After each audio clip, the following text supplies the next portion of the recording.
ত্রয়োদশ সংসদ নির্বাচন উপলক্ষে নীলফামারীতে জামায়াতের নারী সমর্থকরা মিছিল করেছেন। দীর্ঘ এই মিছিলের সম্মুখ সারিতে ছিলেন নীলফামারী ২ আসনের জামায়াতে ইসলামীর মনোনীত প্রার্থী আল ফারুক আব্দুল লতিফ।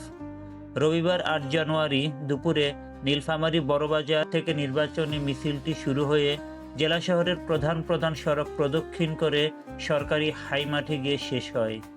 এতে সদরের সবগুলো ইউনিয়ন এবং একটি পৌরসভা থেকে নারীরা মিছিলে অংশগ্রহণ করেন। স্থানীয় মানুষ জানায়, নারীদের এত বড় মিছিল নীলফামারীর মানুষ এর আগে কখনো দেখেনি।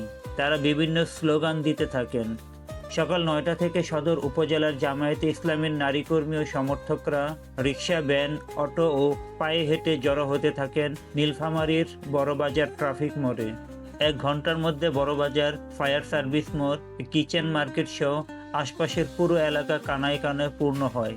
এরপর মিছিল শুরু হলে গোটা নীলফামারী শহর মিছিলের শহরে পরিণত হয়। থেমে যায় যান চলাচল।